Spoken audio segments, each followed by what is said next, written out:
आपके periods irregular हो गए हैं, वेट गेन हो रहा है, बॉडी पे स्वेलिंग जैसा लग रहा है, कंसीव नहीं कर पा रहे हैं, हेयर फॉल हो रहा है और आपको ये लग रहा है कि आपको कुछ अलग-अलग बीमारी हो रही है। बट हो सकता है कि ये जो सारे सिम्पटम्स हैं वो सिर्फ एक ही डिजीज का साइन हो और वो है हशीमोटो डिजीज। यस, आज इस वीडियो में हम बात करने वाले हैं हशीमोटो डिजीज के बारे में। कैसे ये पीरियड्स इरेगुलर कर देते हैं, इसकी वजह से पेशेंट कंसीव नहीं कर पाता है और इसको आप आयुर्वेदिक ट्रीटमेंट से कैसे ठीक कर सकते हैं। Hello everyone, I am doctor Shivani, Ayurvedic gynaecologist, और इस चैनल पर मैं बात करती हूँ फीमेल रिप्रोडक्टिव हेल्थ के बारे में। Endometriosis, adenomyosis, PCOD, irregular period, infertility, इन सब में क्या क्या आयुर्वेदिक ट्रीटमेंट अवेलेबल है। अगर आप मुझसे ऑनलाइन कंसल्ट करना चाहते हैं तो ये जो नंबर आपको स्क्रीन पर शो हो रहा है, आप इस पर कॉल या फिर व्हाट्सएप करके अपना अपॉइंटमेंट बुक कर सकते हैं। अगर आप मुझसे डायरेक्ट मिलना चाहते हैं तो हॉस्पिटल आकर विजिट कर सकते हैं। So let's start this video.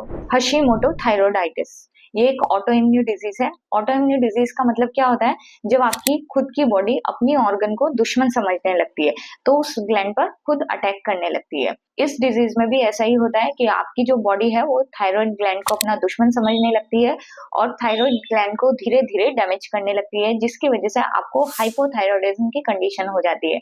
It mean जो आपका टीएसएच लेवल है वो बढ़ने लगता है। अब हम बात करते हैं कि इस डिजीज के होने की वजह से आपको लक्षण क्या क्या दिखाई देते हैं। तो सबसे पहले जब आपकी बॉडी में थायराइड लेवल बढ़ना शुरू हो जाता है तो उसका डायरेक्ट इफेक्ट पड़ता है आपके पीरियड्स के ऊपर। आपके जो पीरियड्स हैं वो इरेगुलर हो जाएंगे क्योंकि थायराइड बढ़े होने की वजह से ओवुलेशन नहीं हो पाता है और जब ओवुलेशन नहीं हो पाता है तो आपका जो पूरा जो हार्मोन का साइकिल है वो पूरा सही से नहीं हो पाता है, जिसकी वजह से आपके पीरियड्स इरेगुलर हो जाते हैं, आपको कंसीव करने में प्रॉब्लम होती है।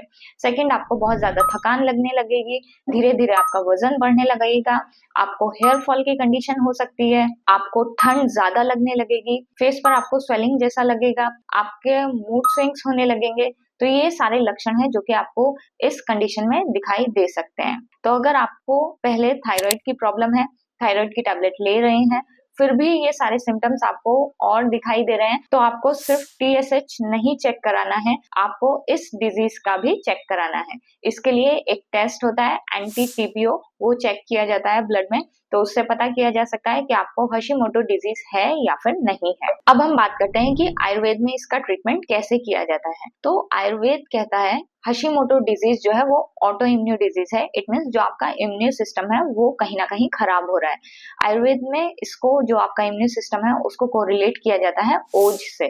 तो ओज यहाँ पर खराब हो रहा है जिसकी वजह से ये डिजीज डेवलप हो रही है। दूसरा, ये जो थायराइड की प्रॉब्लम है वो कहीं ना कहीं मेटाबॉलिक डिसऑर्डर है। इट मीन्स कहीं ना कहीं आपकी बॉडी में एक तो आम दोष डेवलप हो रहा है, इट मीन्स टॉक्सिन्स प्रोड्यूस हो रहे हैं, और दूसरा जो आपका अग्नि है, इट मीन जो आपकी डाइजेस्टिव फायर है वो प्रॉपर नहीं है। तो यहाँ पर जो आयुर्वेदिक मेडिसिन दी जाती हैं वो मेनली इन्हीं प्रिंसिपल पर काम की जाती हैं कि जो आपका ओज है वो सही किया जाए, दूसरा जो आपका अग्नि है उसको सही किया जाए, जो आपकी बॉडी में आम दोष इकट्ठा हो रहा है उसको खत्म किया जाए, और लास्ट ये जो थायराइड की डिजीज है इसमें जो दोष का इन्वॉल्वमेंट रहता है, वात और कफ दोष, उनको बैलेंस करने के लिए मेडिसिन यहाँ पे दी जाती है। अब हम बात करते हैं यहाँ पे आयुर्वेदिक ट्रीटमेंट की कि कैसा आयुर्वेदिक ट्रीटमेंट इस कंडीशन में दिया जाता है। तो सबसे पहले यहाँ पे आपको दिया जाता है पंचकर्मा थेरेपी।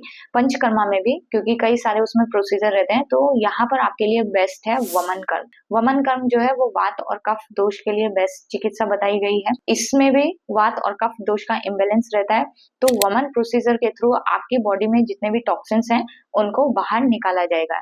एक तरह से आपकी जो बॉडी है उसको डिटॉक्स किया जाएगा। तो यहाँ पर आपको पहले वमन कर्म कराना चाहिए। उसके बाद में नस्य और शिरोधारा, ये जो दो थेरेपी हैं उनका बहुत ही अच्छा रोल है आपके हार्मोन को बैलेंस रखने में। जो नस्य थेरेपी है उसमें जो मेडिसिन है वो आपकी नोज में डाली जाती है। शिरोधारा जो है वहां पर मेडिकेटेड ऑयल जो है वो आपके माथे पर डाला जाता है, जो डायरेक्टली स्टिमुलेट करता है आपके ब्रेन को, और ब्रेन से ही जो सारे हार्मोन है उनका बैलेंस होता है। तो ये दो थेरेपी भी आपके इस कंडीशन को बैलेंस करने में हेल्प करती है। अब हम बात करते हैं कुछ आयुर्वेदिक मेडिसिन की जो कि इस कंडीशन में काफी अच्छा रोल प्ले करती हैं, जिसमें आता है कांचनार। मोस्ट ऑफ लोगों ने कांचनार का नाम सुना ही होगा। तो कांचनार थायराइड को बैलेंस करने में हेल्प करता है। पुनर्नवा जो है वो स्वेलिंग को कम करने में हेल्प करता है। ब्राह्मी है, शंख पुष्पी है, हरिद्रा है, ये सारी मेडिसिन भी इस कंडीशन को कम करने में हेल्प करती हैं। अब अगर आपको ये कंडीशन डायग्नोज हुई है तो आपको अपना डाइट और लाइफस्टाइल इम्प्रूव करने की बहुत जरूरत है। डाइट में डेयरी प्रोडक्ट बिल्कुल बंद कर दें, ऑयली स्पाइसी फूड बंद कर दें, जितना हो सके सिंपल और होममेड फूड लें। उसी के साथ साथ में आपको अपना लाइफस्टाइल इम्प्रूव करना है कि आपका जो स्लीपिंग पैटर्न है वो प्रॉपर होना चाहिए, यानी कि आप एक प्रॉपर टाइम पे उठें, प्रॉपर टाइम पे सोएं, प्रॉपर टाइम पे खाना लें। वो बहुत ही इंपॉर्टेंट है। जब हम एक प्रॉपर टाइम पे खाना खाते हैं तो जो खाने का डाइजेशन है वो प्रॉपर होता है।